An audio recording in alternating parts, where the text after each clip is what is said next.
Welcome to Holdback Rack Podcast. My name is Jessica Hare. I operate Hare Hollow Farm, and we breed boas, balls, and select colubrids. Hi, I'm Jana King. I operate ASM Royal Tails, and I breed high-end ball pythons. We want to share our journey navigating herpetoculture and are dedicated to promoting biohazard safety for all species. And we would love you to answer the question, what's in your holdback rack? All right, welcome to episode 44 of the Holdback Rack Podcast, sponsored by Shane Kelley. Is there a Shane Kelley in the building? I'm here. Oh my God. Surprise. Surprise, he's here. Do you want to read your own sponsor spot? Hi, my name's Shane Kelley. I'm from Small Town Xotics. I breed reptiles and things, and you can find me anywhere. Small Town Xotics, no E in the exotics. I'm everywhere. Except that new Pharaoh thing that everyone's talking about. I'm not doing that, so don't look for me there. Yeah, what the fuck is that? Not to already derail the podcast immediately, but did you watch Samson Snake and Torium video about it? He did earlier in What's in Your Cup? I didn't, but it's going on my list. Shit. No, I haven't watched it yet. So he just giggled around a little bit, and it is I want to say he's an Armenian businessman with ties to lots of bad things. Started this extra social media back in 2015 to compete with Western ones, and you're like, ooh, the people who own your information are not quality individuals. Let's put it that way. So if you want to put the idea there is just don't do it, because fuck the people who own the company. I look at it like when I was first building, there was a thing called MeWe.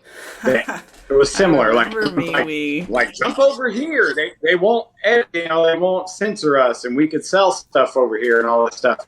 And that's why Xotics doesn't have an E. So I jumped on over there. I couldn't put the word exotics. It was like a banned word. Oh. So I had to take the E off. And then I was like, well, if I'm going to run that over there, I might as well run that on every platform. And so MeWe did have to do with my naming. But yeah, it failed. Nobody was there. I was like, this is stupid. So, Jan, did you do MeWe? I had never heard of MeWe. I am not a tech girl. Shane, was that 2019 that happened? Yeah, that was the middle of 2019. That's why. Yeah, because that was right when I was naming my business. I was just starting all my platforms. Yeah. And everyone was doing it then, and nothing was happening over there. So I was just like, I probably still have an account over there, but I don't even know where it was, how I logged in, any of that. Yeah, and the website was really glitchy. I remember being I couldn't log in for a while, then I could. And then, my cookie cache had to be cleared manually to get in. So it was obviously coded by, some 12-year-olds in Bangladesh. And they're like, this is good. Let's just roll that out. Just roll that out. And obviously nobody used it. Well. It looked like something out of the 90s or something to me. Just logging in. I was like, oh, this is generic, man. No offense, MeWe people, but I don't like it. Is anybody even still there? Is anybody even still there? Anybody in the building over there at MeWe? Here, let's Google it. It's got the worst name, too, by the way. Yeah. MegoWeeWee.com. MeWe.com still exists. This sounds like a fetish site rather than anything else. You're into that, cool, but that's not my thing. There was some Daytona drama. Do you think taking a picture with a reptile hobby personality implies approval of their behavior or husbandry? No, I don't think it implies that, because then I wouldn't be able to take a picture with half of everyone in the world, or in the community. I don't agree with everyone's anything. So I don't think it implies that. But what's your thoughts on it, ladies? So you're saying, if I take a picture with, Jay Brewer and then I post it, that means that I'm a ripped it out of the egg girl? No, I don't think so. Yeah, how many people took a picture with Harvey Weinstein on accident before we all knew? Yeah. What do we all know about Harvey Weinstein, for those of us who know nothing? Sex dungeons, this is the basics. But the point is like promotional photographs like an approval of everything about that person just by like standing near them for a picture? A lot of people were very mad at other people on the internet this week for standing with other people for pictures. I'm like, come on, guys.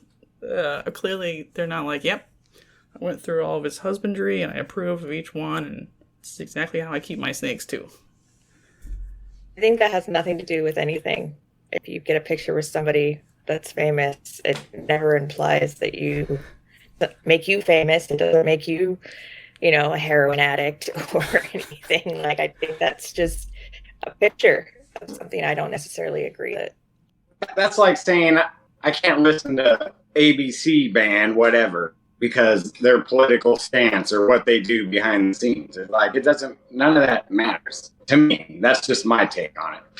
I agree. I just thought it was interesting that there was like a cancel mob going after people for taking pictures with other people. Like, obviously, to me, it's not like in good taste. Like, if you know you don't like someone, would you take a picture with them? Jana, would you take a picture with me? No. Yes, I've tried many times. She avoids the camera like the plague. I don't know what this is. I don't need any pictures of myself in this world.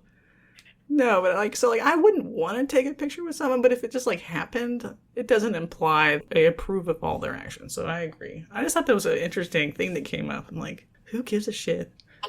Why is this a problem? And that's why one of the reasons I listen to this podcast, because I had no idea any of that was going on. So see, now I know. Because Jessica followed all the shit. How she even finds this stuff, I don't even know. Oh, well, this on Facebook. No, this one, I heard about it from Instagram, but that led to a Sansom Snakeatorium, his video for like the post Daytona. And people were, I won't say names of who was being pretend canceled or whatever. Yeah, I don't believe in cancel culture, so yeah. Unless you touch children, then I do believe in cancel culture. And you need to fucking get You need to go behind a truck, chained behind a truck and drag for a couple maybe two trucks counties at the same time. Yeah. Right. Speaking of shows, Jane, do you ever go to any of the shows? Big ones? I have not been in a while. I used to go to the Super Show in California when I lived there. I'm not going to make it to any shows this year other than Nashville. Next year, I'm going to try to be in Daytona. I'm going to try to vend Daytona next year is my goal. Now, the Arlingtons and the Tinleys, I have not been to. And you're going to vend Daytona? Are you going to vend anything local to you? Yeah, Nashville. It's like 2 hours away. I'm going to vend that in December. Like a warm-up show to hopefully go vend in Daytona following year. So I need to, because I've never vended, so. You got to go work out the kinks locally. Yeah. All right, other new news, current news. Animal Con is this weekend. Do you have any thoughts about Animal Con? I have zero thoughts about this Animal Con. Honestly, it's not even on my radar, So I was wondering if you were invited because you have enough YouTube subscribers that you would have hit the minimum or whatever. I guess you weren't garnered invited. An invitation. Dang it! Nothing. Yeah. I'm not popular enough, I guess. I don't approve or disapprove of that one. It's not even on my radar. Yeah. I just vaguely heard about it through other sources. Yeah. It looked like MJ was scared to begin with. And then was actually pretty happy based on his Instagram today. Like he didn't, fist fight anybody or, throw hands with the other people there. Because there's a lot of personalities, So it was probably good. I guess it sounded like it wasn't a complete disaster. So I approve of not disasters. Yeah. That's good. That's always good when everyone at least gets along for, one event. Should be their minimum requirement at all events. Yeah. You would think. If it helps bring more people into the hobby, that's great. All right, what's the 1-minute elevator pitch of what Small Town Xotics is to you? Where it is now and like what you're doing with it. Elevator pitch. Small Town Xotics is mainly a ball python designer morph breeding outfit that kind of dabbles in hog noses and leopard geckos. I think our main project would be genetic stripe clown. Yeah. And we have hypo and DG being added into that.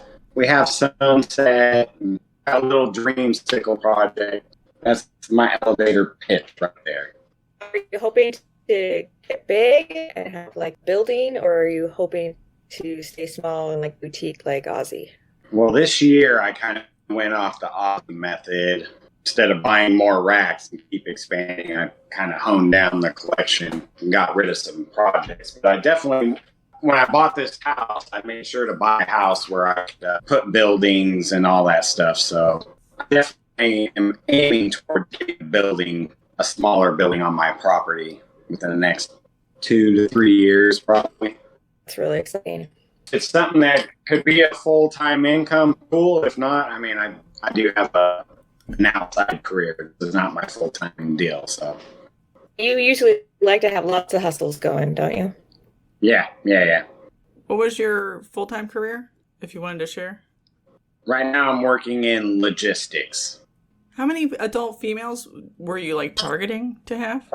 Oh, I sold off a bunch. I was at like 40 adult females, but I'm still right in there. But a lot of those are females that haven't been bred yet. So they're like just coming to size. I don't know. Clutch-wise, I want to get up into like the 80 clutch range. But I want it to all be good stuff too, you know? So that's why I kind of spent this year honing down the collection. Because I have a whole bunch of grow outs that I produced and newer stuff that I bought that is going to be moving over to this side of the room. So somewhere in the 80 clutch range is my goal. I hit 21 last year. I should be right around 21 again. So I think that's pretty good for getting rid of a bunch of the breeder females, you know? Great. You had a big move mid-season, didn't you? Yeah, I moved at the beginning of 2021 in March. So I had it in my head that I wouldn't even really have much of a season, but I actually did better. Before I moved, I was aiming for 17 clutches. That's what I thought I'd get. I ended up having 21. So moving actually helped, but it did group all of my girls up at the end of the year. So like changed everyone's schedule. So all of my hatchlings were in hatchling racks during that holiday season between Thanksgiving and the first of the year when we don't ship. That's when I had all of my babies ready to go. So like I had to sit on them until we could ship. But then once shipping was going, it was great because I was like taking like 10 boxes a week to FedEx, you know. So that was pretty cool. But yeah, it was kind of hectic around here during the winter. So I guess the first question is like, why did you think that you wanted to test to begin with? Well, it's something I've been aware of for a couple years. You know, I kind of vaguely heard about it when I was getting in. And then I was a part of Snakes and the Fat Man episode that focused on Nido. I hadn't really heard of anybody having it, so it was like, I knew in my head it was real, but I hadn't had any problems. So it was just kind of like ignorance is bliss, kind of denial phase there for a while. And then I stumbled upon this podcast, and then I was like, you know what, I need to take this seriously because I got a lot of money invested. This podcast, The Whole Back Rack, inspired me to start testing. Wow. And that's when I started talking. Yeah. Oh, so that's when I started talking to y'all, and I got all the information on how to test. And I did one lab, which was cool before, just like a trial run. And then you guys told me about the other lab. And I don't know if we talk about the names on here or whatever, but you can drop names. It's fine. Yeah, so I went with the RAL, is what I call it, the reptile, whatever. Their system works better for me for like just sending in bulk shipments, you know, instead of one by one type things. So, and I've talked to that guy. I forgot his name, but really cool guy over there. And Chad. Yeah, because the mail actually, that guaranteed mail made it a day late. So I called him and to make sure that if I needed to send in new samples and all that. And fun fact, save your receipts if you use the post office, because the next time I went in, you know, it says right there that it's guaranteed to be there, which they did not do. So the next time I sent in like 20-something samples, the shipping was free. So Really? Sweet. Yeah. We have a really crappy post office. So I've done that. I've taken it in and they're like, figure it out online. We don't deal with that shit here. My post office was like, oh yeah, you get your 20-something bucks, and so yeah, I just paid for the next shipment. That's cool. Has anybody like given you shit behind the scenes? You don't have to name names, or you could if you want to get juicy about testing. Like, oh, you don't really need to. It's a waste of money. Shane Kelley. No, I mean, no, nobody's giving me any crap about it. You definitely have like the naysayers. I relate the whole situation about Nido to like COVID. You know, you got people on one end, you got people on the other end, and then there's people in the middle. I would be sort of in the middle-ish. And, you know, I definitely talk to people that are on like the total denial end, and then I talk to people that are kind of like coming closer to the middle too, you know, so. Mm-hmm. There's a lot more middle I'm happy to talk about it. Yeah. What's that? Sorry, I was just commenting, there's a lot more middle people in everything in life than people think. Like people who are just somewhere floating in the middle. Right. I like to float out in the middle of lots of things. It's a nice, safe place to be. Yeah. I believe that testing your collection is good, especially if you have a substantial amount of money invested in it. Because I like that. I like what you say on the podcast. You know, like the most productive collection is like one that's living, you know, and healthy. You're not going to be producing much if you got a room full of Nido, you know. Right. So, have you gotten brave yet and tried to buy one with a Nido guarantee since starting to test, or you still? I have not done that yet. I haven't brought too much in since I started testing, honestly. But no, I haven't asked that question to any breeders yet. I know you guys talk about the hard times you get, you know, on the podcast and everything. Yep. And there's breeders you don't buy from and stuff too, because. Yeah, I was wondering if like you had more clout, so like your request would be better received than our request, as it's like dumb white people, girls, little women on the prairies of Oklahoma, like boring. Like who? But you already have clout, so maybe they're like, oh, maybe I will honor this request because I know he's like good for the money or whatever. Like I don't know if there's like a different, but maybe not. Yeah, like I said, I haven't asked yet. I don't really buy from. I kind of buy from the same people, you know. Right, so a good idea to buy like in your network or whatever. I wouldn't see any of those people treating me badly because I've already have history and done business with them. You know, it'd just be another whatever in part of the deal. You know, so now like a cold call type buy, I don't know how that would go. Honestly, I don't know. This is like not a real idea, but I was just thinking about it. Like we could probably make a whole YouTube video of like Jana cold messaging someone new and then Shane cold messaging someone new and see how they respond to this, like for the same animal, same inquiry to the same request, and see if they like respond differently. That'd be hilarious, but sued right away, immediately. Sued right away.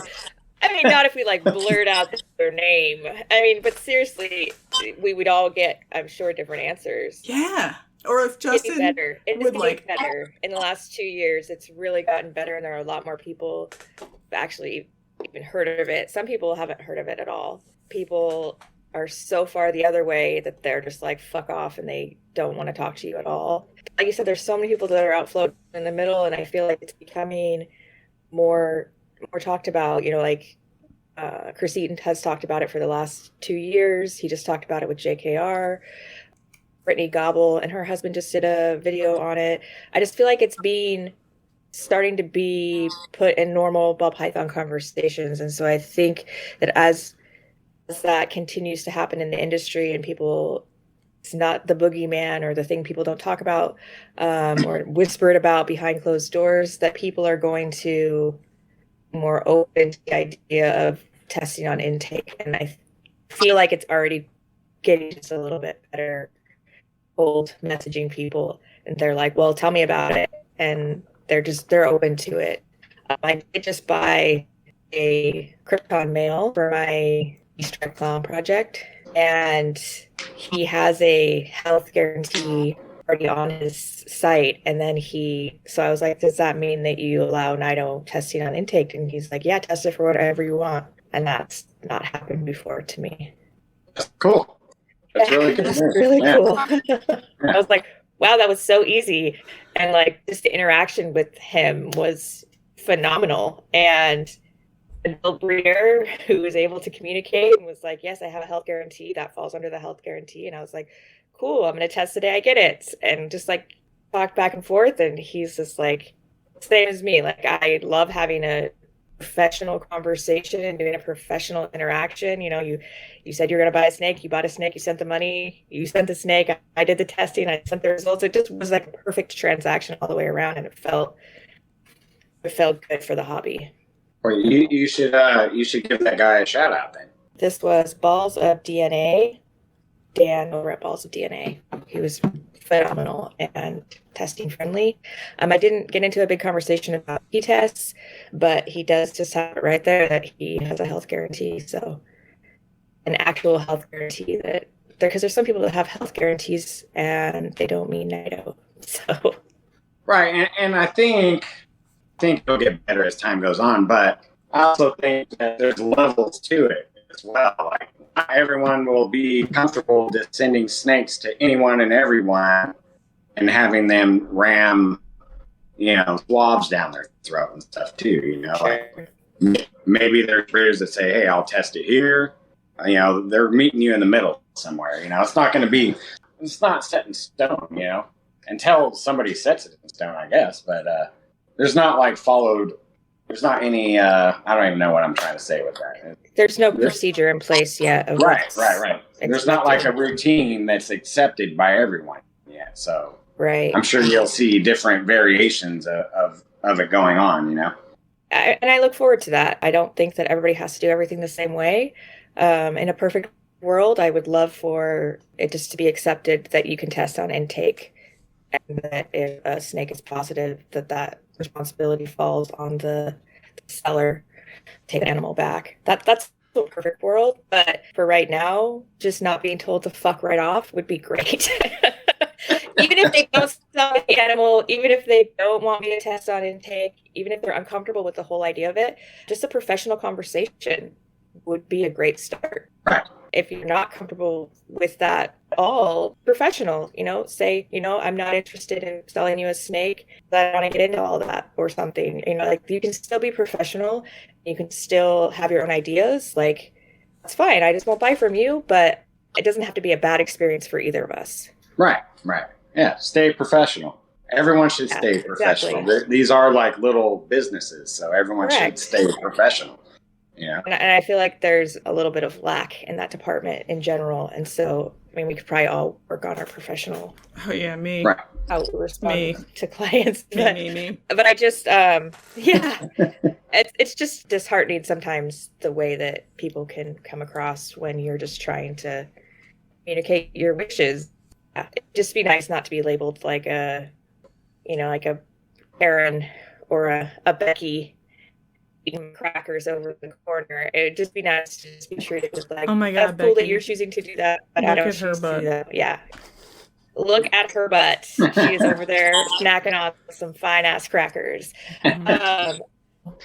Just like basic respect would be fantastic, and room left in the hobby for those of us who do want to test. This is America.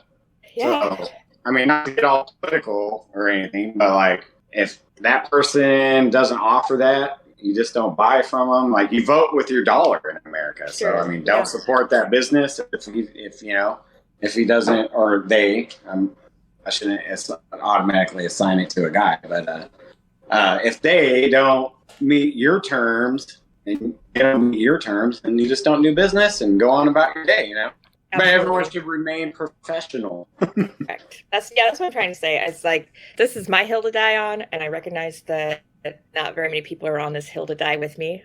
Jessica's totally there with me, but yeah. I recognize that it's a small hill and there's not a lot of people on it. And so I don't need everybody to get on the hill with me and die. Not speaking for Jessica, I'm sure she feels differently, but I just, respect would be lovely. Have you talked about your Nido journey much with anybody in your close circles, or have you been pretty mum about it?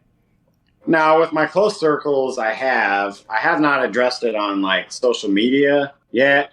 And I will on YouTube or something at some point, but I've never been like the science channel. So that's not like, I don't know. I'd probably refer them over to like this podcast, like episode 7 and the Chris Eaton episode. Like if you need to find out further information about it, like if you don't even know what Nido is, you need to go do your own research. Because I'm not the guy or the channel to explain that to people. So I'm kind of working that out in my head on how that video will go down, you know, but I'll definitely do a video on how I started my testing, you know, with the breeding adults and worked my way backwards, you know, through the ages, you know. Mm-hmm. Do you worry about any like blowback or stigmatism in the hobby if you do come out and do like a YouTube video about your process and how your Nido testing went? Do you worry that that's a black mark on you, or do you think that the community is being more accepting of people that are testing? Like, how do you feel about that in general? Well, I think the community is accepting for people that are testing, but I don't know if anyone should really come out and say they had a positive. Like, I'm not going to be like posting on my website my testing results. I don't think we're at that level yet, because I think you, in the wrong hands, or you mess up in a different area, that would definitely be ammo against you at this current temperament in our community, you know? Yeah, no, for sure. When we did episode 7, I was like physically ill about it, like really unsure. Obviously, at the time we had 10 listeners. You know, now we have like 100 listeners, but literally it dropped and I was like waiting, you know, for the mob to show up and string me up in a tree. And so far, obviously, at 100 listeners, it's not like I'm like this super popular person that people have heard of. There hasn't been any blowback, and I'm really surprised by that. I've gotten a lot of private messages about people being grateful that I shared my story, but I really thought that it would impact my business, but it hasn't so far. Yeah, I think that's how it should be. Like if you're a normal thinking adult, you know, you realize that these are animals and things can happen. You know, it doesn't mean that you're running a Nido breeding facility, you know, full of mites and everything else. You know what I mean? Like things happen, and if you took care of it, you took care of it. You know, and go on about your day. You know, but I don't think everyone's at that maturity level. Oh, there's definitely not that level of maturity in the hobby. It's like even a baseline. Right. So I think the hobby's getting there, and that's my hope. I mean, at the same time, if I have someone that doesn't test at all, I'm not going to like shame them or anything either. Like, I mean, yeah. It's their collection, their business. They can run it however they want. You know, whether I do business with them or something, that, you know, that's yet to be determined. You know, that's a case by case basis. But you know, everything's a case by case basis, in my opinion. I mean, Jessica, are you more like the whole world needs to test? Is that where you sit on the spectrum of testing? Or do you just want permission to be able to buy the snakes you want and test anything you bring in? That's hard to decide, because if you don't instruct some sort of social norm that everyone should be at least sending out for pet people relatively disease-free pets, I don't expect pet people to test. But we're seeing pet people with 1 or 2 snakes with positives for deadly ass shit. Maybe every breeder should have some sort of at least prophylactic testing policy of some kind, if you're going to be a breeder. I was in Petco. They were adopting out kittens. I wanted them so bad. I didn't get them because I'm a good person. I'm trying to have some self-control. They were $60 adoption fees. They were already fixed and vaccinated, and they were FIV negative. So they'd also tested them with PCR for a deadly, contagious cat virus. $60. You know, if the cat people can do it, we can do it. We can let pets be negative, or put steps so that we give people pets that are negative. So not everybody, no, but more people, just more would be good. I'd be happy with more for now. Well, I mean, then you get into the economics and stuff of it too. So like if you're selling $5,000 snakes, of course a $25 test isn't much, but I mean, if you got a bunch of byproduct like normal whatevers and they're like $40 snakes, or, you know, is the breeder going to go through and test all those? Probably not, you know, because the people on the other end aren't willing to pay more for it. So, I mean, you got to transfer the cost somewhere, you know? Right. Either you do the sort of cohort isolation technique, which was a great idea and would make the cost zero for testing babies, or you do randomized testing of a small subsample. So let's say you make 200 byproduct animals and 400 animals you're going to sell retail. And you can't physically separate them from older animals. Test randomized 5% or something. I don't know. That's what they do for birds and hamsters and stuff like that. They can't keep it straight either. Or like toads at Joss's Frog or Frogs. They'll just randomize and test one deli cup of tadpoles out of 1,000 or whatever. And be like, oh, okay, probably they're good. Maybe they're not, but we're doing our best. That's all I ever want from anybody, is to try your best. This is kindergarten. We're trying our best. Gold stars all around. Yeah, I mean, I just want to hear it normalized in conversation. I want more respect towards each other and whatever our differing views are. At this point in the hobby, I think it's a personal decision. I should be allowed to exercise my personal decision just like someone else should be allowed to exercise theirs. And, like in the short term, that's what I hope to see, is just generalized respect for no matter where you are on the testing issue, and those of us that want to test on intake not being scrutinized for that. Right. So I want to bring up something now. So if you're dead set in stone that you want to guarantee on testing on intake, you might also be limiting who you could buy from, right? So like there might be project animals that there's only a couple out there and you're not going to be able to get them. So like, are you willing to gamble on that? I mean, I don't know. Like that goes into personal choices, but it sure does. And I am literally, all three of us are in a gambling game. I mean, like that's what snake breeding or reptile breeding in general is, or genetic lottery, so to speak. I think that anybody that's showing up in this hobby has to enjoy gambling just a little bit, right? Right. And so, I mean, normally I'm okay with taking risks because you win some, you lose some. Getting to the point in my collection where the snakes that I want to add are, $3,000 to $6,000, and that's a big gamble if someone isn't willing to refund you if it's positive, because I have tested everything, and to my knowledge, everything is negative for Nido. The things that I'm bringing in right now are like high dollar males, and so they're going to go to a lot of snakes. And so if they come in and they're positive, and the person doesn't want to refund your money and take the snake back, I can't breed that male to my other snakes. And so you're like eating $5,000. I'm going through a divorce right now. I can't eat $5,000. So yeah, I mean, it's really limiting and it's really frustrating. And that's why I'm saying, like, just not saying everybody has to let me test. Just some basic respect would be great, because I do have some high dollar males that I'd like to add to my collection over the next few years. And there are some people who are in the same projects as me that won't sell to me. And that's really frustrating. Yeah. Some people have talked about, like, Brian Barczyk. I ate like 20,000 on a pie that just fucking rolled over and died after I bought it from Peak Hall. He's publicly stated that. And so I'm always like, what the fuck? Like, I would never eat 20,000. I would sue immediately, right? So what is Shane Kelley's dollar amount where he would be like, okay, just like stirring the pot would not be worth it for 1,000? What's your pimp level is what I'm asking. 5,000? Pimp level? What is pimp change where you're like, I don't even care? Or is it just like the honor of the transaction should have been met? Barczyk's pie, like its bones crackled when it moved. There was something really wrong with it right away. Yeah. I haven't really had that happen, so I don't know. I mean, I've had snakes that didn't perform. Right. You don't get a refund on that. Yeah, you don't get a refund on it. So, I mean, I don't know. And they're higher dollar. I have a high dollar clown that, like, he's 2 years old and he's like 400 grams, But he started breeding, so I'm hoping that I hope everything he's doing is viable, But yeah, I mean, it goes back to the gamble. But I would definitely say if I bought a snake, I don't know, over $1,000 and that thing just rolls over and dies, right after the purchase, like, I'm coming back for a refund or a replacement or something.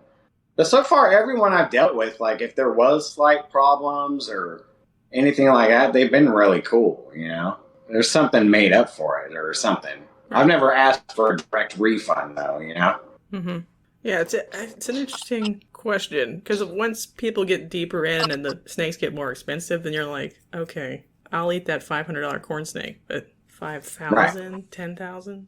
I would say anything over 1,000, there should be something done. Something. But I mean, like, if you're buying a $200 bumblebee or something, or whatever they cost now, like, there's probably not much of a guarantee there, honestly. I wouldn't push the issue on it, but like I said, I deal with a handful of the same guys all the time, so there's a relationship there. You want to shout out your favorite guys? Who are your favorite guys to buy from? Miguel, of course, always evolving pythons. Justin's always good, of course. Who else you got? Corey DeLong, TV Constrictors. That guy has like phenomenal customer service. Highly recommend him. He's like right up there with Miguel on customer service. Dead Mouse is real good. Christian, he's a real good guy. Sal Gomez Pythons, top-notch guy. I mean, I don't know. The list, I don't even know who I got around here anymore. I haven't bought that much. Oh, Tony at Hardwired Exotics. I got a lot of stuff from him. Great guy. I'd like one of his snakes one day. He's got really good stuff. Yeah, Tony at Hardwired Exotics. I've done a lot of business with him. So those are, I'm sure I'm forgetting people. And if I forgot somebody, I didn't mean to. So we recently did a Parthenogenesis episode. I know that you have personal experience with that. Do you want to give some, how do you feel about our episode and our opinions on Parthenogenesis?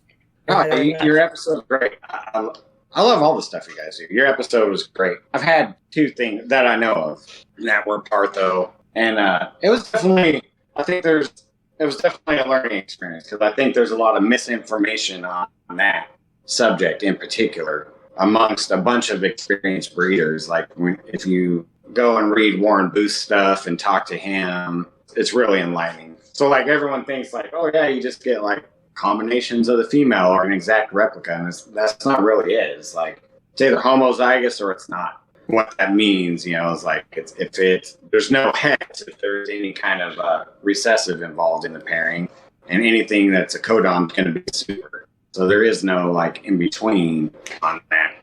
But my experience with it is my first time having it, like almost the whole clutch went bad during incubation. It was like a big clutch. I think it was like 8 or 10 eggs or something. And then 4 made it to the very end. 1 died in the egg and never came out. And then the 3 that were left were all deformed somehow. That was really crappy. And I kept those 3 until just about a month ago. I donated them to a friend of mine, but they never really grew. Like, they ate and everything, but like, they would never go beyond a medium mouse. Like, anything, they were big enough to take something bigger, but they would just wrap it and leave it. They wanted really small meals, and they were close to 2 years old, and they were still living in an FD8 tub. So I was gonna I had the 3 of them, and I was gonna save them, kind of like my own little breeding experiment, and cross them out and see if it fixes the line and everything. And but like, I was like, at this rate, it's gonna be 10 years if they ever get to size, So I donated them, and then I had a recent one. It was a dual-sided clutch, so one dad was a super pastel and the other dad was a super inchy. And somehow I got a really cool-looking normal out of the clutch, and that was a female. So I assume that's a Partho. Yeah, that was our guess, too. Yeah, she's really cool-looking. She almost looks like a spot-nosed body with a normal head. So she's really cool, like a really clean-looking normal. But, yeah, she shouldn't have been there. So I'm assuming it's a partial Partho, that clutch. But she has no deformities and eats great and all that. So interesting. Yeah. And I had a Partho here. I had a puzzle that was from a Partho clutch from Miguel and Adam. And that one did great. I ended up selling it because I had to whittle down on recessive projects. But, I mean, that one, like, you would never be able to tell it was a Partho. It was perfectly normal, ate like a champ. So, I mean, there's definitely ends of the spectrum in that Partho realm too, Oh, that's neat information that they're thriving. But yeah, what do you do? What do you decide to do as a breeder? Yeah. And then like I said, the 3 I had, technically they were thriving. I mean, they ate every week, but they just wouldn't eat anything bigger. Right. So, I mean... They were surviving. I'm not necessarily sure if they were thriving. Right. Sometimes they would take 2 little small mice, but, Yeah, it's just a fascinating subject to talk about in general. I just think it's really cool.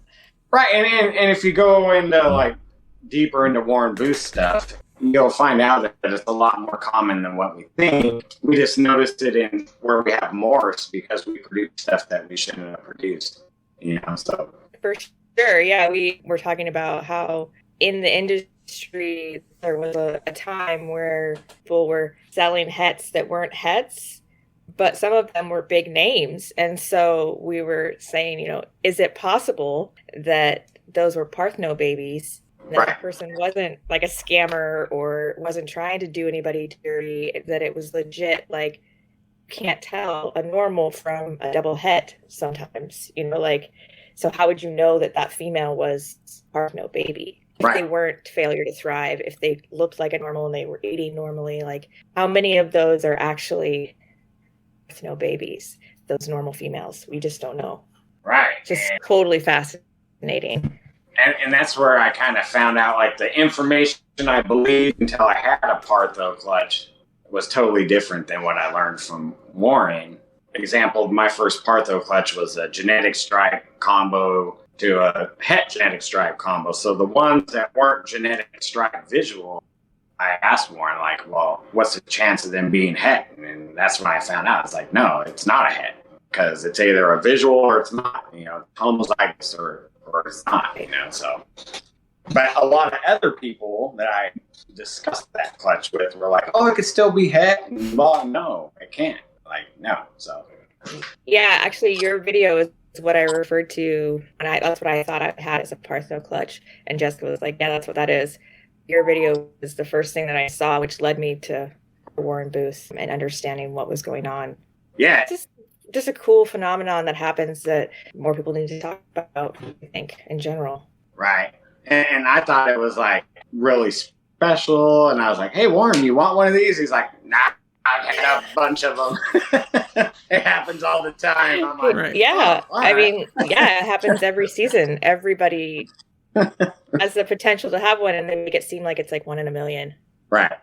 Okay, hard question time. Since you bought a Partheno baby, presumably at full price, do you think people should buy high-functioning Partheno babies at full price or not? I didn't pay full price for mine, and I think that's definitely a sliding scale on the spectrum. I didn't pay full price for mine because it was a Partho, and then when I sold it, I didn't sell it at full price. And the guy who bought it, who's a big breeder, was like, "You should be selling that at full price." I'm like, "Yeah, but it's a Partho, man." Right. And he's like, "Well, I have plenty of Parthos in my rack that are breeding good for me." So he's like, if it functions, you should sell it at full price. And I'm like, I'm not comfortable selling it at full price because read my ad. Like, this thing could kill over and die tomorrow, or it might give you one clutch and die, or, it might not, so whatever. But I mean, you could say that with any animal, but I was just like, I'm comfortable selling it at a reduced price and being upfront with that. It's a Partho. And I think if you're upfront about it, you price it however you want if somebody's willing to pay it. But you should definitely be upfront about it. Or even if you suspect that it could be, you should be upfront about it. Do you think the animals that are produced from a Partheno baby, since they are het for the Partheno tendency, should be sold as Partheno lineage animals, even though they are not Partheno themselves, they were sexually produced? Yeah, I'm not sure on that part, though. I never really thought that far ahead. That's a good question. Maybe just be open. Of course, you'd be open about it, but make that known. But I know on one of the rabbit holes I was down on Parthos, it was kind of implied that once you outcross them one time, that it's all fixed. But like you said, the tendency could carry down, so those babies could tend to produce Parthos. So I don't know. Yeah, I think it's sticky. I don't know the answer to that question. Because if the animal seems high functioning, maybe it's fine. But like for sure, it's a heritable, probably recessive trait. So one-time outcrossing just makes them all het for the tendency to produce Partheno.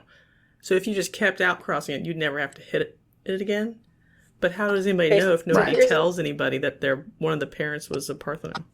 So here's right, a question. you probably wouldn't want to pair babies that were both from a Partheno lineage, you know. Right. So Right. yeah, definitely, I would definitely be honest about it and make let that be known up front that this was from a Partho mom. But as far as the pricing, I don't know, man. Pricing's hard to talk about on that. Right. I set the price on my Partho girl that I was comfortable selling it at. So, but I mean, that guy was telling me, like, it should be priced at full price. That was his opinion. So if people are willing to pay it, then I guess you priced it right. Right. I just think people don't understand what Partheno means. It's not just like a sweet hack, like sweet. Right. Homozygous, whatever. It has extra things that would require at the very least outcrossing forever after that. At the very least. Right. Help me out here, because I'm not a geneticist and I don't have a big biology background. But if Partheno baby can be, like, say, mom is het clown, and Partheno baby can be normal or clown, right? Sure. So if mom carries the gene for parthenogenesis, does that mean that her babies can be a parthenogenesis carrier or not? So maybe the ones that we're seeing thrive, are they actually a carrier, or did they not get that gene from mom? Like, they had to get the gene from mom because mom was a homozygote, because her mom was a homozygote. So the tendency to Partheno is recessive, but it doesn't mean that you were a Partheno baby. So the mom of your babies was homozygous tendency to Partheno. This is all hypothetical if it is truly recessive, by the way. So she was homozygous. So when she made half clones of herself, she could only make homozygous tendency to Partheno daughters, no matter which side she picked, the het clown side or the not het clown side, right? Because she was already a homozygote. 100% of her offspring have that. Yes. Right. And then, when you breed a Partheno offspring, it's homozygous, but you could breed it to a male who's not het or visual for the tendency to Partheno. He could just be a total wild type male. So those sexually produced offspring from a Partheno mother are all het for Partheno, but none of them will Partheno themselves, potentially. I don't know how you test a male unless you, like, figure out the male's daughter's Partheno, right? How would you do that? That's the only With way. A lot of breeding and a lot of time. Right. So in general, to keep your lives clean, not breeding Partheno daughters, even if they're high functioning, is preferred because you're not including the tendency to Partheno in all subsequent generations. Right. All right, Shane, you're an avid podcast listener. Tell me why you like this format. I love the format too, but I want to know why you love the format. Because I can listen to it while I'm on the go. I lead a busy life, so I don't have time for YouTube all the time. And I will listen to YouTube podcast interview style things while I'm driving, but I mean, it's sitting there playing, it's eating up data because I don't subscribe to the premium stuff. A podcast, I can lock my phone, have it in my pocket, have earbuds, and be doing other things and listening. So that's why that's my favorite format for informational stuff. I mean, of course, there's other, like, you want to see certain snakes and stuff, and that's where YouTube has its place too, so. You're not going to be watching Canova with it in your pocket. Right. You want to see that. You want to see those snakes. Right. So I just like the podcast, and there's a lot more available in podcasts, not just reptile related, just in general. There's a bunch of subjects that you can, I learn a lot of stuff from podcasts is where I'm going with that. Do you have any recommendations for non-reptile podcasts you want to share with somebody to check out? Time Suck with Dan Cummins. That thing is... You guys got to check that out. Dan Cummins is a comedian. He's smart. So he's very entertaining, and he covers a bunch of different subjects from, like, of course, true crime stuff to secret entities in the government, like any subject. He'll cover any subject. So it's just a very entertaining and informational. And he actually, like, does a ton of research. He has people that works for him that does research on every subject he's going to present. So, I mean, it's good. But he's a comedian, so he's got smart-ass quips for everything, too. So it makes it entertaining. Yeah. find this podcast, and why did you choose to sponsor it? Thanks for sponsoring it. I was thinking about that. How did I find it? It came up as a suggestion because of the stuff I listened to or whatever. When I listened to it, I was like, man, these girls are really good. You know, you guys do some research. You could tell that you don't just shoot from the hip all the time. And then I like how you guys do like the current events and what drama's going on, the industry right now. And then so like, when I forgot what episode I found you guys at. So then I just went backwards and listened to everything. And I was like, you know what, man, I don't know why nobody's talking about this podcast. I need to sponsor it. Yeah, show them my support. And then also I started telling other people about it. Yeah. Then started hearing your guys' name more often. So I think more people in the reptile community should listen to this podcast. So that's why I decided to sponsor it, because I know as a content creator, there's a lot that goes in behind the scenes. People don't realize how much work there is. So I wanted to sponsor you guys. Thank you. Yeah. So you sponsored Bullshit and Strength and Leos. Strength and Leos. Strength and Leos is a great podcast here. So. Yeah, it is. I don't even have leopard geckos. And they're very, I don't know, charming and informative without too much penis talk like this hellhole of a podcast. But this is like a new thing for you to sponsor podcasts. It was just because you were just like, I'm ready to support the content that I actually like the most, or... That's how it started. So, phrase this right. I wanted to sponsor you guys to also help promote you guys. So then maybe if somebody stumbles across, I'd be like, hey, Shane listens to this. I'm going to give these girls a listen. And that's why I wanted to sponsor you guys in the beginning. And then I was like, you know what? I want to sponsor Strength and Leos too, because I've been listening to him since he barely started. I love that show. And before I was into leopard geckos, I listened to Evan over there at Strength and Leos because it's very informative too. And then after I did that, I was like, well, the dam just broke. I might as well start sponsoring other people. So at this current stage of my life, I can't do as much promotion in social media as I once did. Sponsoring is another way to get your name out there and keep it in people's faces as well. But you girls were different. You were the very first person I sponsored ever. So, and that was because I loved what you guys do. And I still love what you guys do. So well, we really appreciate it. I feel like you've put a bug in the right people's ears for us, and I really appreciate that. Do you use Spotify or iTunes? I'm just curious. I have both. 99% of the time I use iTunes. Okay. But if I need to listen to like Joe Rogan or something, he's not over there. So I do have Spotify to go. I don't really like Spotify just because I'm not familiar with it. So. Okay. Check out Strength and Leos and Bullshit, Shane Kelley's other two slightly less favorite podcasts. Oh, I just picked up a fourth. Oh no, what is it? Oh shit, shout it out. The Snakes and the Fat Man Live YouTube thing. I'm sponsoring that. Oh, I'm really looking forward to that. Really. He's going to talk about pythons. That's normally that's a no-go forever. That's funny because it's actually been a long time. So yeah, that's going to be great. Do you remember when his slide September. Yeah, September. I do know that. Yeah, it's like next weekend or something. It's dropping. So our 10 I don't listeners remember probably know when it's dropping. But check out Chris Keaton's first live. Is this like ever? Yeah. It'll be his first YouTube live. Yeah. So hopefully 10 listeners will show up to support him. And the rest of the industry will show up as well. That'd be pretty cool to see it blow up. Oh my God. Let's dish some dirt. Do you think it's Sean Bradley's fault? Like, is he feeling, because Sean Bradley's doing a live and like a live interview. Does he want to start doing a live to like compete with Sean, to flex on Sean? I don't think so.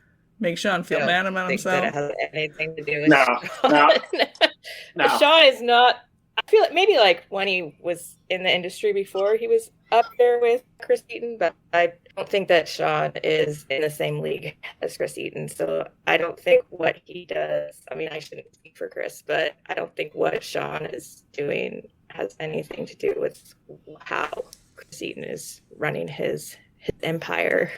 I think this is, I'm not quoting anything. This is just my speculation. I don't think that Chris Eaton doing a live has anything to do with Sean Bradley. I think Chris going on the No One's Safe thing with MJ, I think he liked the format.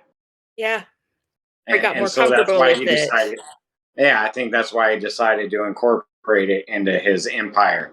Okay, let me rephrase the question then. What do you think of Sean's return thus far as the sponsor?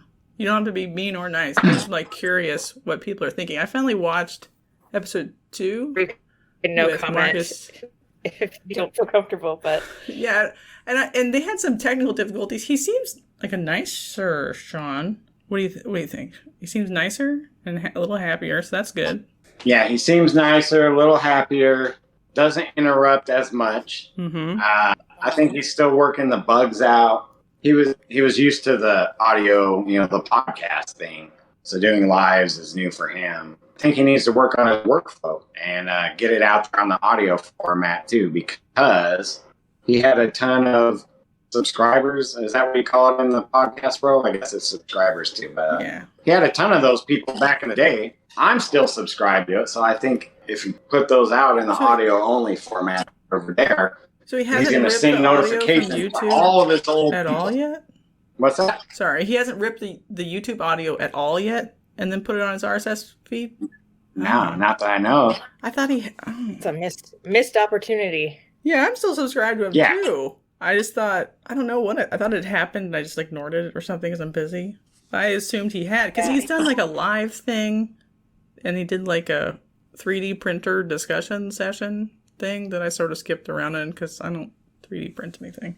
Yeah, I know his bullshit after darks were kind of like warm-ups until the Chris Eaton and the Mark Mandic.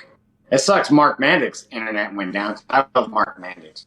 Yeah. He's like such a chill guy, you know? But he's like classy. The complete opposite. That's the craziest part. He's like the classiest dude. Yeah. It's not crazy. Oh, yeah, it's just like there's like a Canadian royalty and we're just barely invited when he comes on. That's the feeling I get. Yeah. Like, man. I love Mark Mandic, man. I mean, he's I hope I could be his temperament, you know? No, so chill.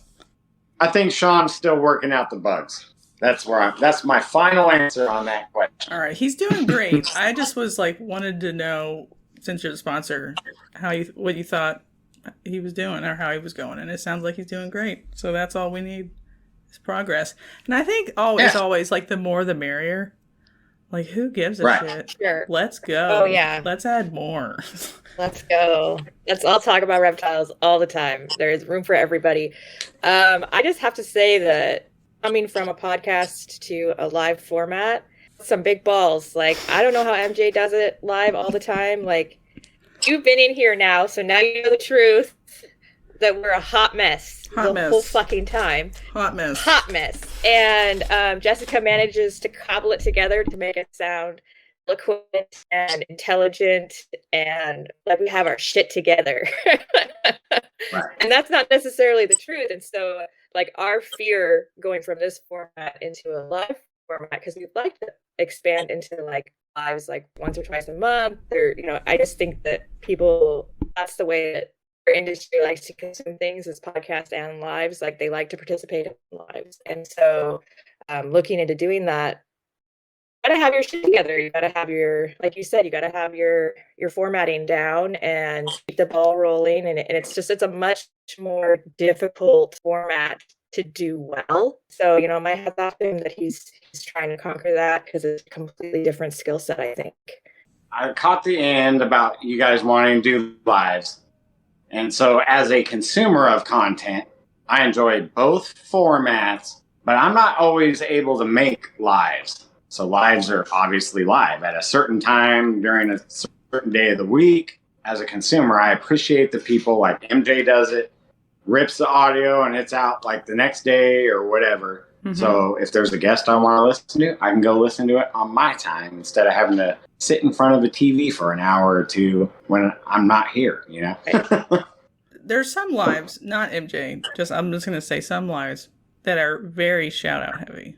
The full hour or two is mostly shout-outs and like chit-chatting. Does that kind of content appeal to you? Do you listen to those kind of YouTube lives? No. Yeah. No. Okay. No. A lot of just like responding to the chat and then shouting out. I don't know. Well, I think if you are like mainly a podcaster and you do an occasional live, like once or twice a year, and you're shouting out your listeners, I think that's an appropriate use of a live, is to interact with your listeners, your consumers, and, you know, like give back, so to speak. You're doing like a regularly scheduled live, and that's all you're doing. It interests me as a listener, as a podcaster. Like, that has very little appeal to me, what you're doing every time you're live. I think the COVID time kind of burned me out on lives too, because like before that, the best live there ever, Reptiles Unplugged, was the only one, really. And I love their format. They had a Wednesday Friends Day, and then every other week, and then every other week they had a guest, and it was great. And like me and like the whole family would sit down and watch that because it was the only one on during the whole week. And then COVID hit, and man, there was a live every second of every day. Every night. Like everyone had a show, and I was like, man, we're being like saturated with them. And then they all kind of weeded themselves out. But mentally, I'm like, I just can't sit down in front of the TV every minute of every day to participate in every live. So that's why I appreciate the podcast platform, because I can listen to it wherever and whenever it's convenient for me.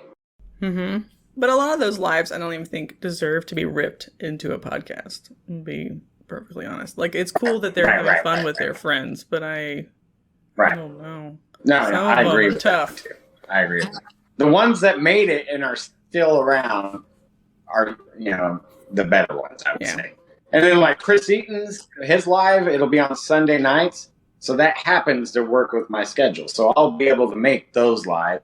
And he's doing it like every other week. So it's not like once a week or 3 times a week or, you know, like, to me, saturation is also an issue, in my opinion, on certain platforms.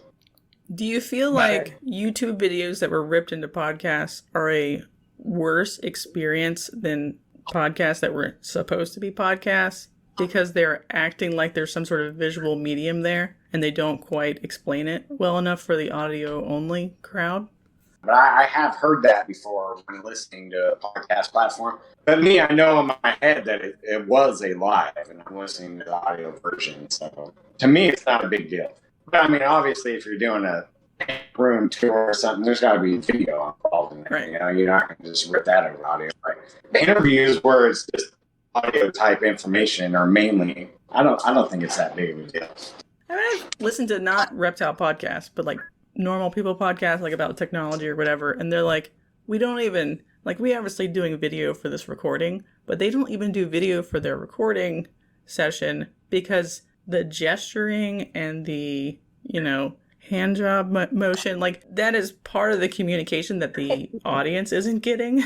So, like, it's not, it's changing the relationship between all of the speakers, but the audience isn't getting that. And then, so then, like, the dialogue does not correctly reflect the tone. And that's something I think about a lot. And I'm like, should we be recording with no video? But then, like, I can't tell if Jana's died or whatever if I don't have, like, a video input or, like, the phone line is dead. I feel like if we don't have video between the two of us, that it kills the chemistry and the rapport that we have. We need to see each other visually.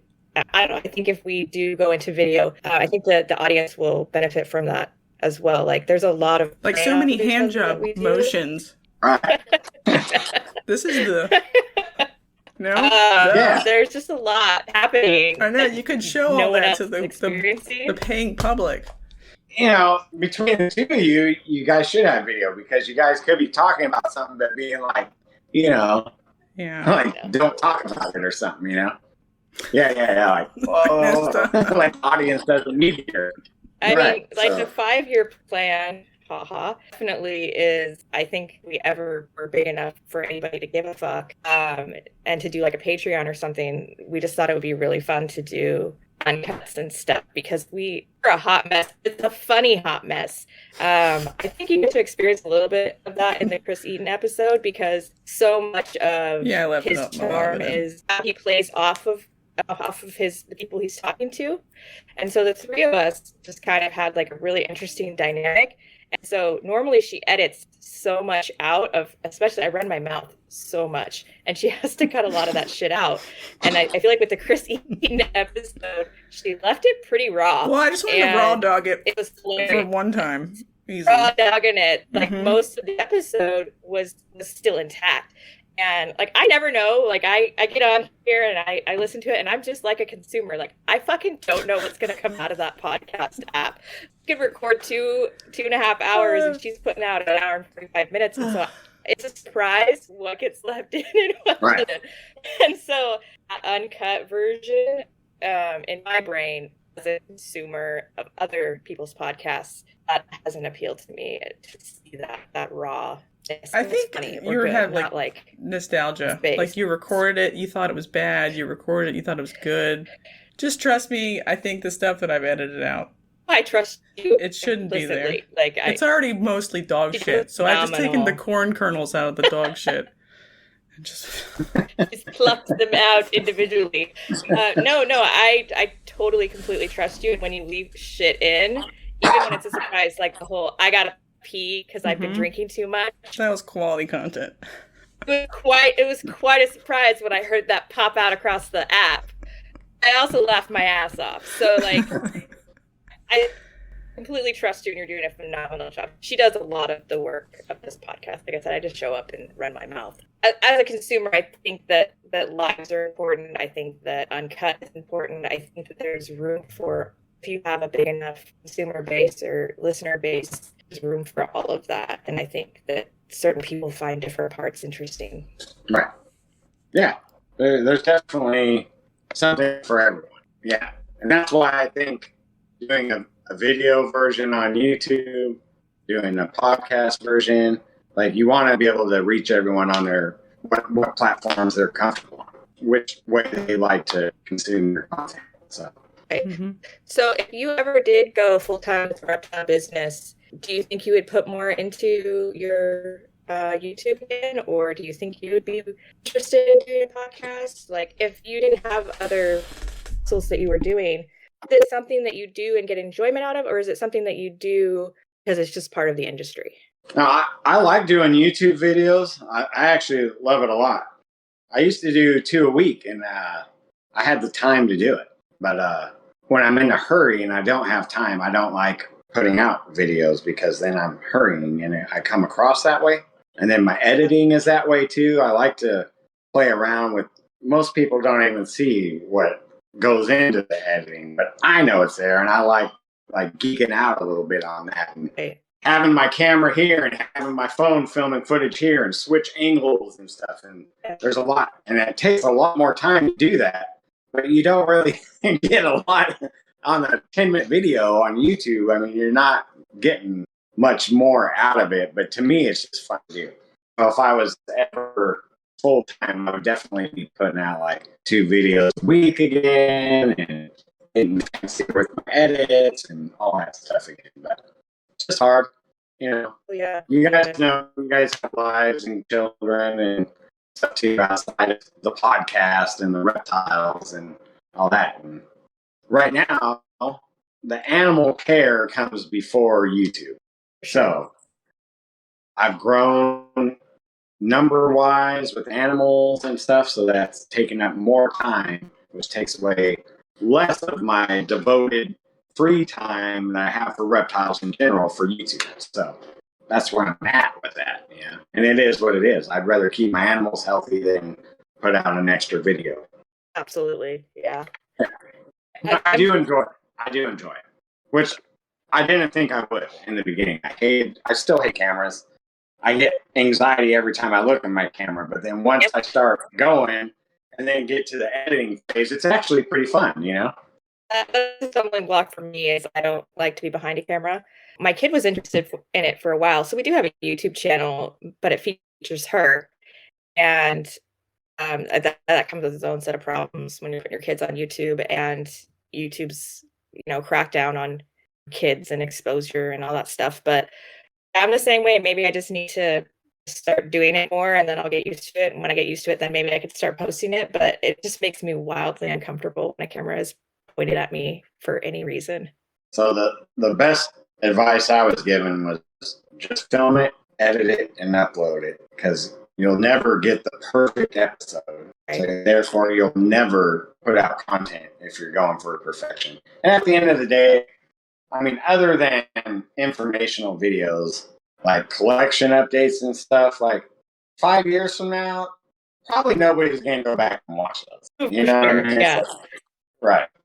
So at the end of the day, you're not putting out a blockbuster movie, all that. Just seem professional for the people that do see you on there and seem fun or whatever. That's great advice. Yeah, and just put it out. And you'll get your own workflow and your own style. Like I learned early on, like I'm not the science guy. I can't come across the way I want to present it, even though I understand all the information in my head. So I leave that to like the raw bear claws and stuff. Like that's his niche, So I leave that to those kind of people. I just don't even try to hit those subjects, Yeah, I mean, Jessica's the science girl in this group, and I just banter off of it. And she just likes to record me trying to say the big words. She used to edit that shit up. Not anymore. No, it's comedy gold, actually. Comedy gold. So, I mean, that's totally not me, but I have no problem, like, discussing it with her or being like, what? For the people in the back, I have no idea what language you are speaking right now. I have no problem, like, feeding off of somebody, but just standing solo in front of a camera. I mean, it'll be a process. I move into my snake building, my tiny snake building. I should just say snake room. It's its own building, but it's very, and I'm hoping to set up like a background wall, and hopefully I'll start doing videos then, and we'll probably be trying to do the podcast videos and stuff. So hopefully I'll establish like a workflow zone there, but I'm just saying, you don't seem uncomfortable in your videos. I've watched your videos for a long time. You don't seem uncomfortable, so maybe I could fake it till I make it. Yeah, that's it. Fake it till you make it. Make your space comfortable and convenient, and it'll just come across better, and it'll be easier. You'll film more if it's convenient to you. I haven't really, since I moved to this house in this room, I still haven't found my mojo in here. Like I missed my brick.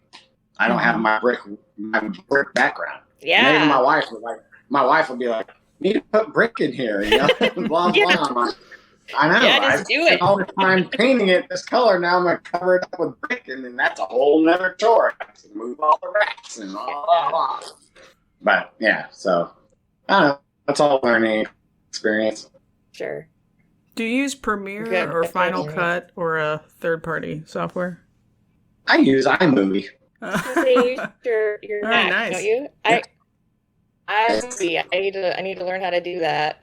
It's simple. It's free on your Mac, and like you can actually do a lot with it. I learned how to edit from watching YouTube videos from like 12-year-old kids. And that's how I learned how to Photoshop and all that. Like this 12-year-old kid had these tutorials, and I'm like, man, this kid can do it. I can do it. Keep it simple. But that's something that Cusco taught me. Well, like when I went over to his house and did some stuff with him, like I was looking into getting like a Final Cut or something like that, and he just kind of advised me just like keep it simple, and you'll know when you need to grow past it and what you're trying to do. Like, are you a YouTuber or are you a reptile breeder that happens to have a YouTube channel? So like, I had to define that in my head too, because I was going down like a YouTube rabbit hole. Yeah, you were. And I was like, where's my attention need to be? It needs to be on the animals. So do I need drones and all this stuff? No, I don't. Not for what I do. So, But like that was the stuff that was in my head. It was all in shopping carts online, but like I don't need that for my channel. Leave that to the Cuscos and those guys, And let me tell you, like filming like I had one video where I went and picked up a snake. So I did I was watching like Matty Hippola and stuff at the time. So I was like kind of getting inspiration from them and like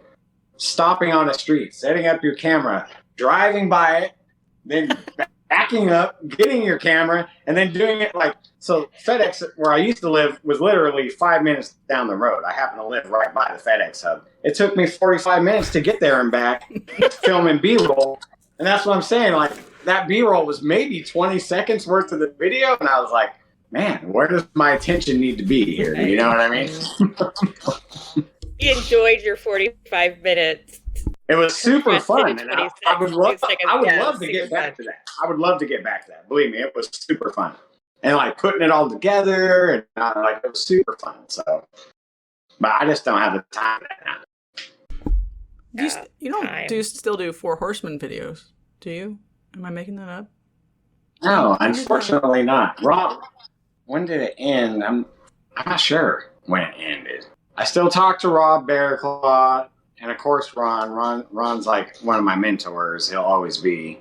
But Richard from Predator BP, he got out of ball python, switched to boas.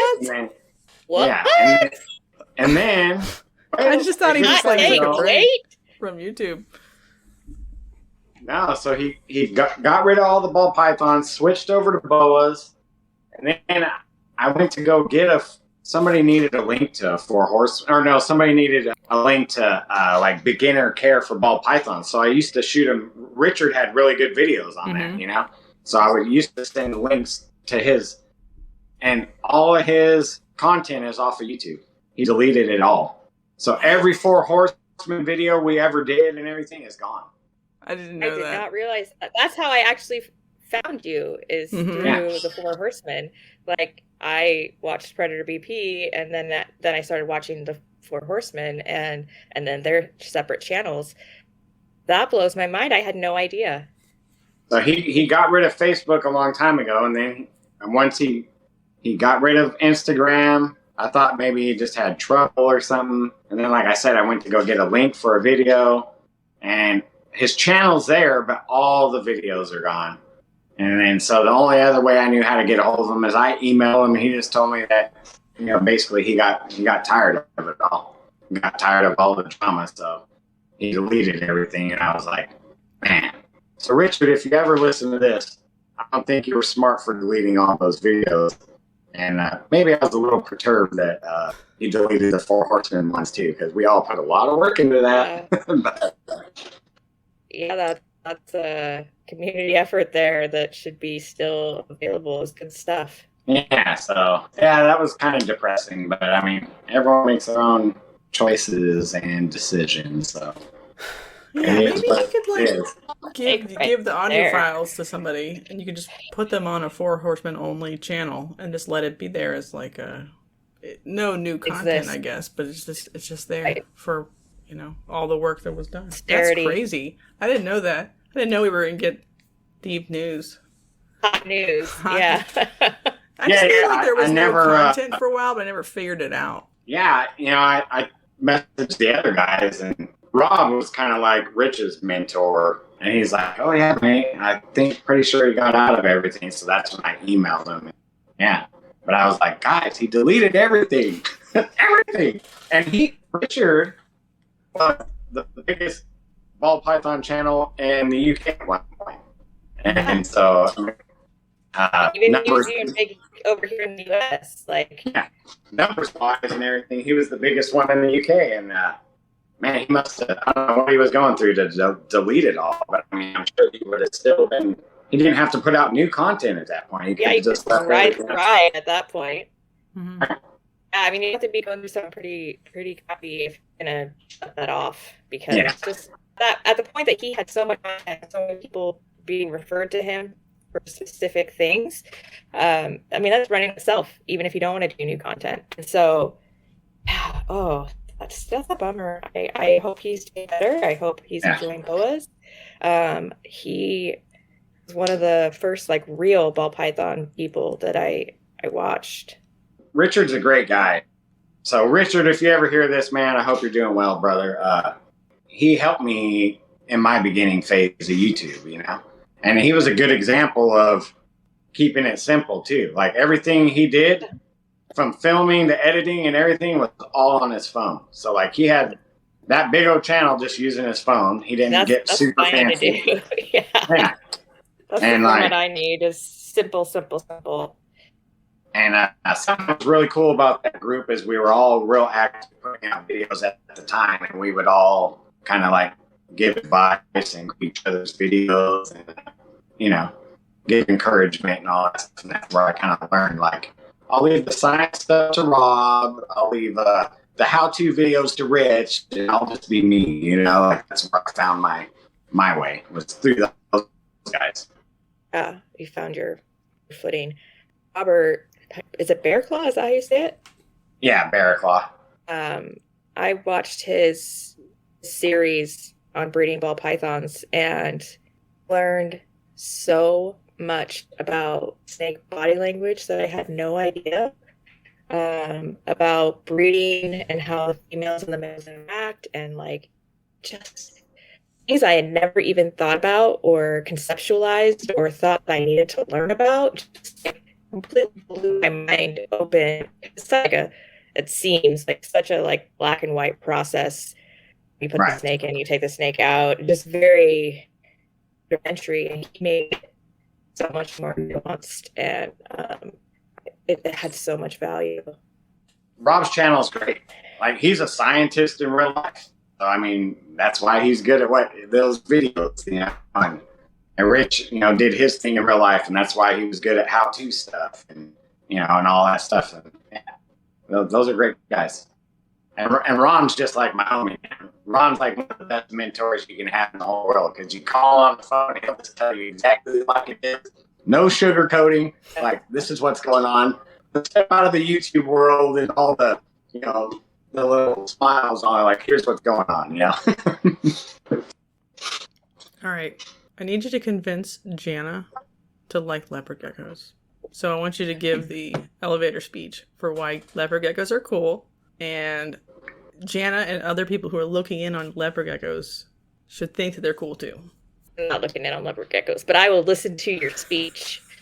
All right. So leopard geckos are cool for multiple reasons. Their temperament, their personalities, they're like super cool and cute, right? They have a lot of the similar, like genetics is genetics. So they have all the like breeding stuff that ball pythons have. They have dominance, codoms, recessives, all that. But they also have the whole line breeding aspect that people have worked on. So like you could have, like I have 2 Trimper albino eclipses. Like when you look at them side by side, they're totally different animals because of the line breeding aspects of the both. So there's that element. And then, am I up on my minute yet? So the other thing about them is they're breeding in a year. So your projects move fast. Like, you don't have to wait 3 years to breed a female. You hatch her this year, you're breeding her next year. Wow. So you can move along really fast. Have males and females, or do you put the male in? So they breed, like drop eggs like cyclically through the summer? Yeah, so I keep them similar to ball pythons. Everyone's separate. They do like a harem breeding style like the bigger people do. I like to know what male and female produce the eggs though, for me, because there's, like I said, there's the line breeding aspect that I'm doing. But yeah, so like you breed them, and then she drops 2 eggs a month. Some of them you have to keep breeding her every month, or do you just breed her the once? No, when she's fertilized, she's fertilized. But like I did repair one because she gave me 2 duds. And I say a month, but I'm kind of lying on that. Some of these females, their cycle is like 2 weeks. So they'll drop 2 eggs every 2 weeks. Whoa. And I've gotten a range of my females, like first-time moms. One first-time mom only gave me 1 egg the whole season. And a couple others like gave me 4 that were first-time moms. But then like second-year females and stuff, like I had one girl give me 12 or 14 eggs this year. I mean, it was a lot. Wow. So you run your own bugs? I feeder bugs? got something going, but for the level that we're at, it's just easier to pay $30 to rainbow mealworms and get a whole ton of them shipped in. Okay. So you have enough that you can do that. We're messing around with them, but it's just like it's not that much maintenance and care. Don't get me wrong.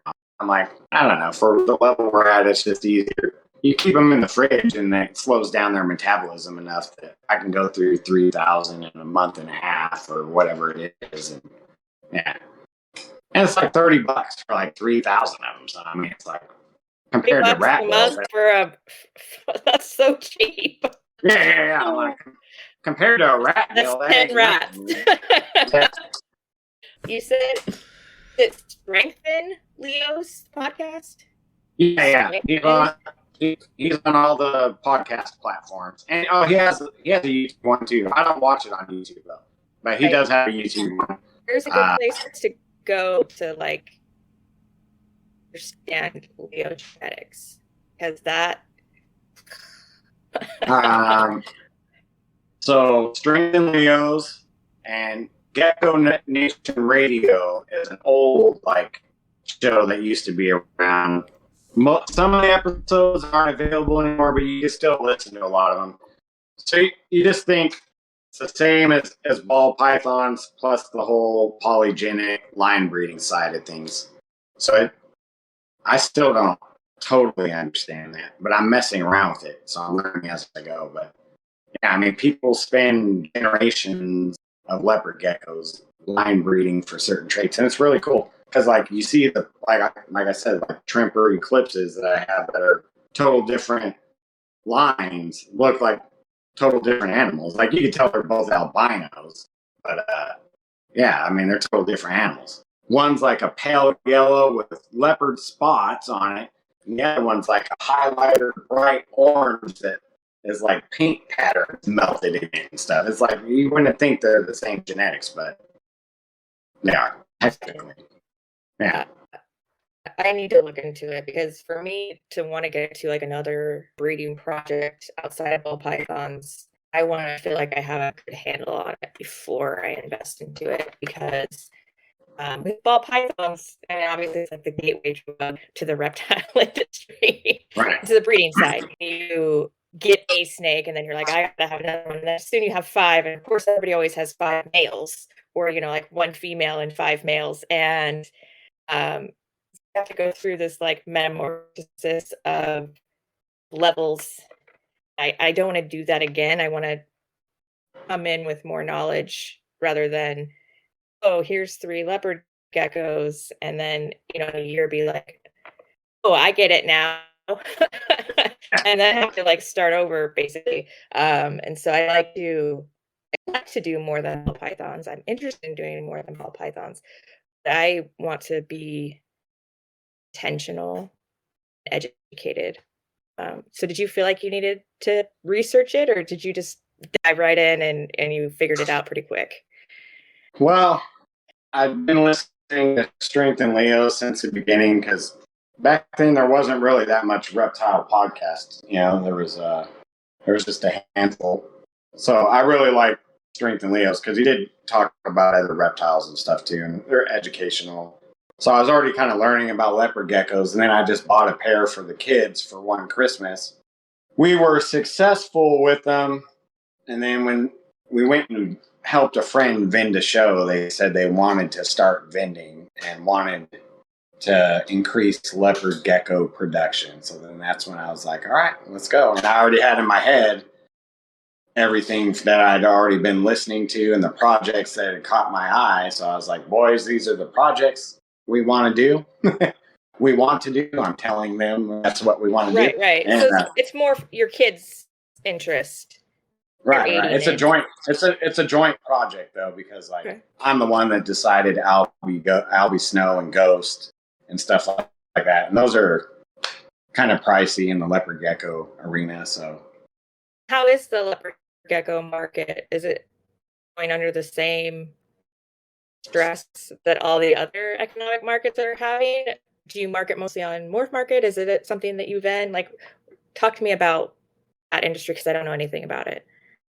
So the leopard geckos, I have not put any up for sale yet because we're vending in December. So I'm just taking them all to the show. Right. Your main product for your show. Yeah. Because that was what the boys wanted to do. They wanted to go vend a show with their leopard geckos. So I was like, all right, we'll just hold on to them and grow them up. And we only have 14.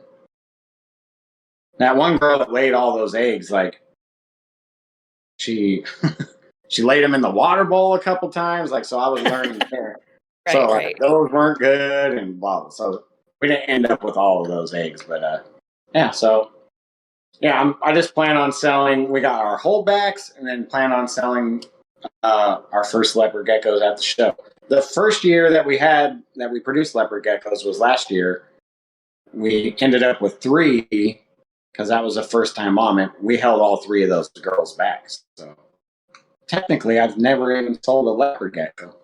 Okay, interesting. Yeah. Do you mind me asking what the price range is for the back snow or tremper snow? The Albie snows, they're up there in 600 and above range. Okay. Max snows, and they're lower. Good quality leopard geckos start 200, 250, and they go on up to 2,000. When you start getting into Black Knight stuff, you're up there in the $2,000 range. You can get into the newest recessive morph called the Cypher. You're up there in the $1,200, $1,500 range. So their prices are considerably less than the ball python market. Right. For the upper end stuff. So that, to me, that was a selling point. It is a selling point. Yeah, it makes it more available to the everyday consumer, the pet industry I do a lot of shows, so it'd be marketable for a show. It has to have the under 600 price tag to be marketable at a show. Right. In our area. You could sell some really nice leopard geckos that are breeder quality for $200 and $300 and $400. Okay. And then you could sell pet only ones too for $50, and you're not crashing the market. So. Right. It's interesting. I will definitely be looking into that, Jessica.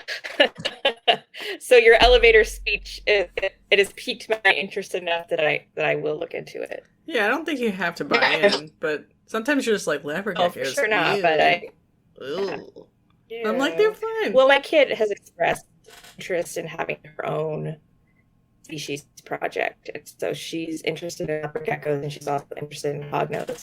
And your speech about difficult hognose eaters left a bad taste in my mouth. And then Jessica has lamented about she's 10, and I want to shape her to have that business entrepreneur mindset, because she's being exposed to all of this, and she's been with me every step of the way. She's started her own little business. She sells stuffed snakes while I sell real snakes at reptile shows, and she's doing quite well. And so she wants to take that money and invest in some kind of reptile project. And so I am pro encouraging entrepreneurship, and leopard geckos might be a better way to go than hognoses, because she likes the lavender albinos, and those are pricey.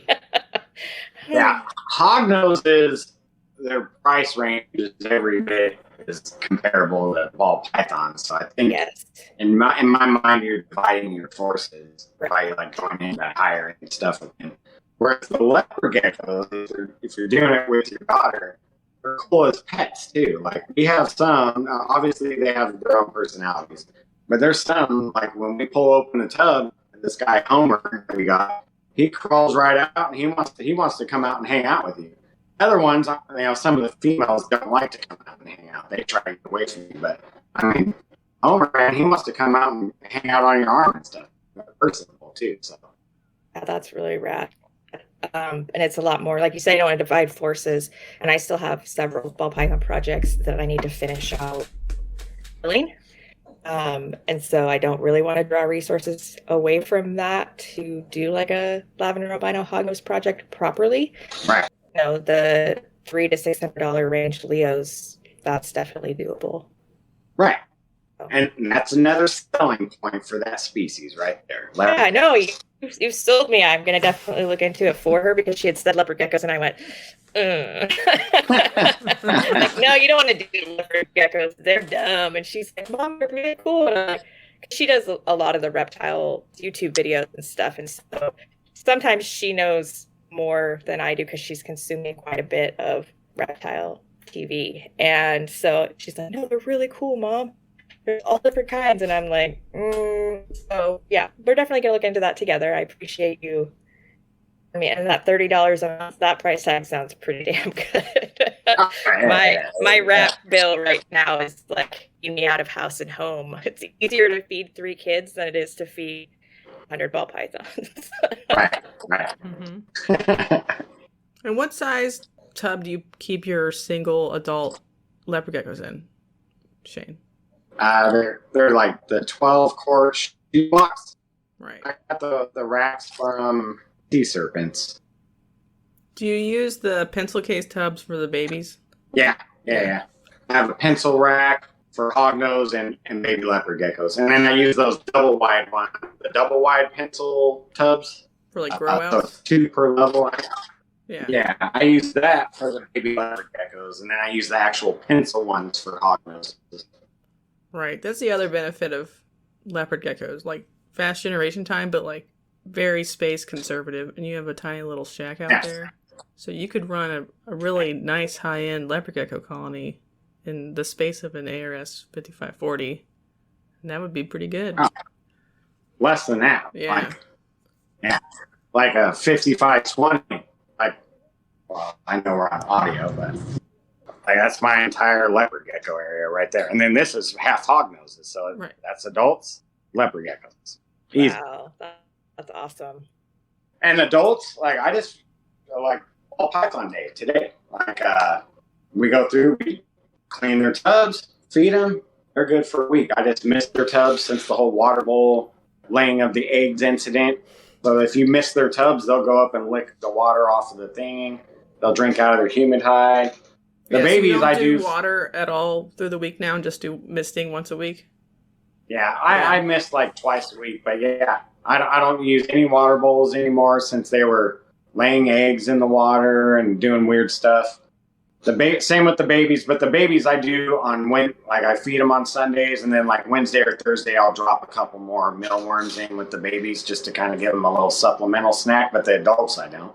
Mm-hmm. Do you supplement dubia or crickets, or just pure no? Mealworms? I do mealworms, and then like if we go to like a show or something, I'll get some of those what are they, silkworms or whatever, those green things that they sell on like the little lattice ladders. I'll get some like some other like some wax worms. I'll get some of those kind of treats for them, but those are like a treat. My staple is mealworms because they're easy. Yeah, I have a little mini fridge in here, and all the mealworms stay in there, and I gut load them on Wednesdays and feed them on Sundays. You gut load them? You just I pull them out, put them in the room temperature, the ones I'm going to feed off, and then you just give them like shreds of carrots or spaghetti squash. And then so like they eat that, and that's like superfood that they pass on to the leopard geckos. Cool. Yeah. Yeah, there's some ways that leopard geckos are easier than a snake. Like no water. There's no spilling water on the paper towel or whatever. Like that is like my favorite trick of the... What is his name? Urban gecko? No, suburban gecko? Suburban gecko, yeah. I was like, that is the best trick I've ever seen. Like, it's just like, wipe it out, spray some water, new paper towel, put the leopard gecko back in. He'll lick the water. Yep. It's like the most beautiful, cleaning maintenance procedure. Like, you couldn't do that for a crested gecko. That shit is like dragged its stupid fruit paste all over the whole thing. And touched it and pooped everywhere. Like the maintenance level is so much better for a leopard gecko. Oh my god. Okay. That's where I learned my maintenance was from suburban geckos. That's how I learned. Yeah, I don't have any geckos currently. I had them like 100,000 years ago when like a tangerine was just like a carrot tail and was kind of yellow. Right. I'm talking like 2000 and 2000. That's when I had leopard geckos. And they all look like shit then. So the tangerines that exist now, I had them too. I'm like, whoa, this is really nice. Yeah, I've been thinking about it too. Yeah, I don't know how many animals I can shove in this house though. But Jana, she's ready to shove things. Ready. Shove things everywhere. Everywhere. I mean, who needs a bedroom? I can keep sleeping in my living room. The snakes, the leopard geckos, they need that room. It's going to be great. They need that way more than me. What other hobbies do you your time into besides the reptile industry? Hobbies? Really none outside of reptiles. I mean, my religion is music. I guess you can consider that a hobby, but that's like more like my religion. So I'm really into heavy metal. And that's like I geek out on that and go down rabbit holes and stuff with that. So that would be, I guess, a hobby. But yeah. Other than that, it's just. You're just an avid listener. I've had some hand injuries. I've had ulnar nerve injuries on both hands, so my hands are kind of messed up. So I used to play at one point, yeah. Okay. But I still geek out on it. Heavy metal. All right. Favorite band for the listeners at home? Favorite bands for the listeners at home. That's good. That's a good way to end it. That is such a hard question, though. It's an impossible question. All time ever would be Guns N' Roses. But there's close seconds like Slayer and certain genres like Crowbar and all the whole New Orleans stuff. I love like X-Order. You get into like New York, we're talking like Madball. Over to Texas, we're talking like Sadie Mae, Deep, Carry the Storm. I mean, I don't know. There's a whole bunch. What's your go-to listening experience right now? Like, what is Shane Kelley in the mood for this summer? It's on your playlist. Yeah, what's on your playlist? What hot tracks? I'm back into the sludge metal Louisiana Crowbar. And Crowbar is going to be playing in Knoxville here in like a week or two, so I will be going to that. Are you going to take shots and go? That's fun. Low and slow, man. Yeah, so. All right, awesome. Well, there we go. We got all the recommendations that y'all better check it out for music and podcast and leopard gecko content. Suburban gecko. Jana's getting 10 geckos tonight. Yeah. She already told me. No. By blinking. She's the fucking liar. Little hand signals. You got your message. Yeah, I saw you blink. I knew. 10 of something, but not leopard geckos.